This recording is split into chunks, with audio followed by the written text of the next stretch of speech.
देखें, बहुत सारा ऐसा लोग मिलेगा जो क्या किया, दूसरे की जमीन का दाखिल खारिज करवा लिया। ये जमीन का जो कागजात है, कानूनी तौर पर अगर देखा जाए तो कागजात किसी और के पास है और दाखिल खारिज कोई और करा लिया है।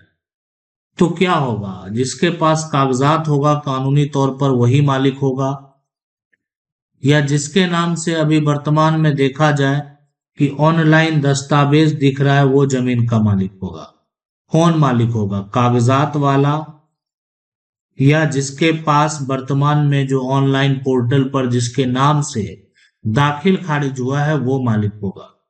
देखें, वर्तमान में अगर देखा जाए तो देखेगा कि इस जमीन का रसीद तो इस व्यक्ति का कट रहा है। तो कानूनी तौर पर भी अगर देखा जाए तो देखने के नजरिए से ये दिखेगा कि जिसका रसीद कट रहा है जमीन का मालिक वही होगा।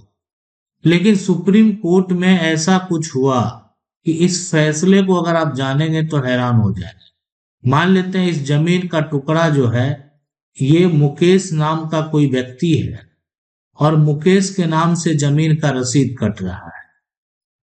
अब मुकेश जो है ये जमीन का रसीद कैसे कटाया नहीं कटाया मुकेश को भी नहीं पता है, या पता होगा जानबूझकर कटवाया होगा, या ये कह सकते हैं फर्जी दस्तावेज के आधार पर कटवाया होगा, कुछ भी हो सकता है। लेकिन मुकेश तो जमीन का रसीद कटवा लिया। तो हमारा कानून क्या कहता है? देखिए, हमारा कानून कहता है, सुप्रीम कोर्ट का फैसला कहता है कि दाखिल खारिज कानून की अगर बात करें सबसे पहले तो दाखिल खारिज जो कानून है ना, यानी इससे बस यही होता है कि जो सरकार आपसे राजस्व वसूलती है तो राजस्व रिकॉर्ड में यानी आपका नाम दर्ज हो जाए और उसके बाद आप सरकार को कर देना शुरू कर दें। उसी प्रकार का एक पोर्टल है जिसमें आपका नाम को दर्ज किया जाता है और उसी व्यक्ति का नाम दर्ज किया जाता है जो इस जमीन का मालिक हुआ। मालिक जो रहेगा उसी का नाम दर्ज करेगा। लेकिन कुछ ऐसे लोग हैं जो गलत तरीके से दूसरे की जमीन का रसीद कटवा लेते हैं, दाखिल खारिज करवा लेते हैं। तो इन्हीं सभी विवाद को लेकर सुप्रीम कोर्ट ने एक ऐतिहासिक फैसला दिया।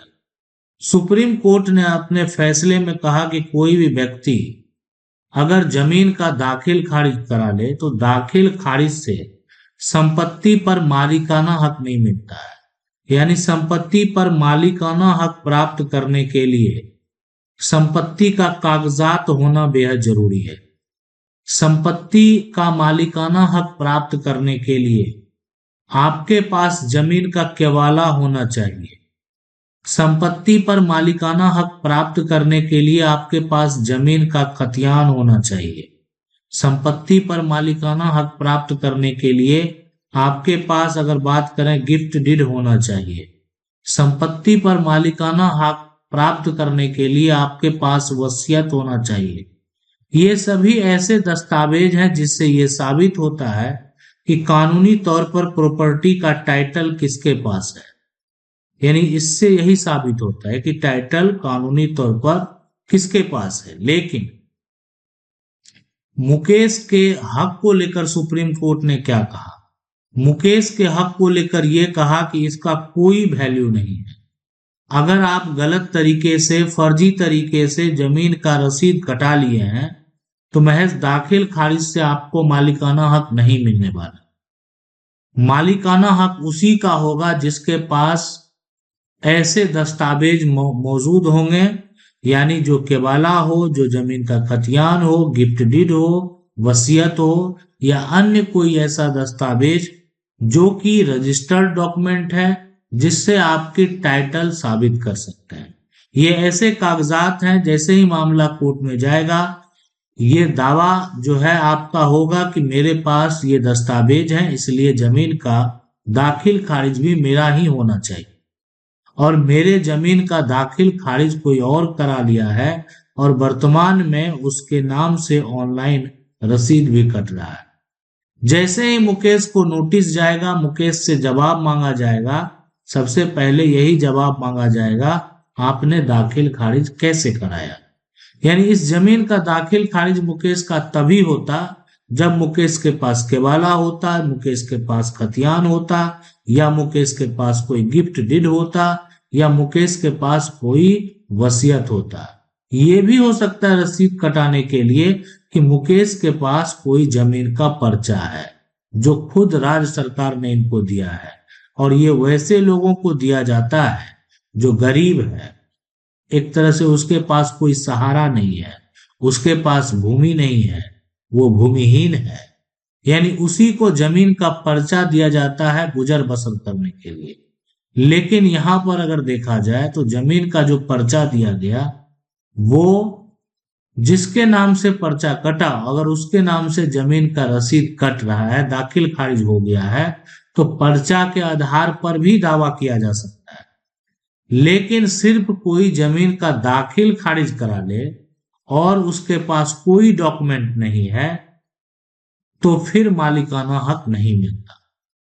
यानी जो है, ये सुप्रीम कोर्ट का जो ऐतिहासिक फैसला हुआ, तो मध्य यहां पर बात करें जो है, हाई कोर्ट ने अपर आयुक्त के आदेश को जो है यहां पर रद्द कर दिया।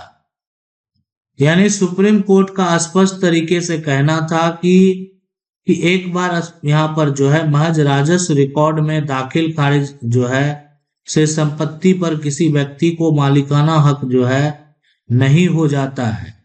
अदालत ने कहा कि किसी भी संपत्ति का दाखिल खारिज महज जो है यहाँ पर राजस्व रिकॉर्ड में टाइटल एंट्री से जुड़ा एक बदलाव है। यानी ऐसा कोई दस्तावेज दाखिल खारिज नहीं है जिससे कि आप टाइटल का यहाँ पर दावा कर सकते हैं। यानी टाइटल का बदलाव कहने का मतलब है, अगर आज जमीन आप खरीदते हैं, आपके पास जमीन का एक इस प्रकार से जमीन का केवाला मिलेगा। मिलने के बाद आप खुद जो है दाखिल खारिज के लिए अप्लाई करेंगे, जो सही प्रक्रिया है। यानी क्या होगा, अगर जो टाइटल एंट्री है जिससे आप सरकार को क्या करते हैं, राजस्व देते हैं, यानी वो दस्तावेज में अब आपका नाम चढ़ जाएगा और पुराना जो जमीन मालिक है उसके नाम को हटा दिया जाएगा और आपका नाम दर्ज कर दिया जाएगा, और आपके पास जमीन का केवाला भी है। तो फिर आपको भविष्य में किसी प्रकार का कोई दिक्कत नहीं होगा कि आपके पास ऐसा दस्तावेज है जिससे कि आप टाइटल साबित कर पा रहे हैं। लेकिन आपके पास सिर्फ अगर दाखिल खारिज है तो आप ये नहीं कर पाएंगे। इसलिए समझ लें, किसी भी हालत में मुकेश का जमीन नहीं होने वाला।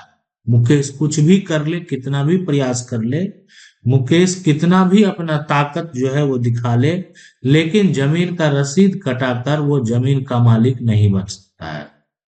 कानून की 99 को अगर आप पहली बार देख रहे हैं तो आपको क्या करना, चैनल को सब्सक्राइब कर देना, बेल आइकन दबा देना। मिलते हैं अगले वीडियो में, तब तक के लिए जय हिंद।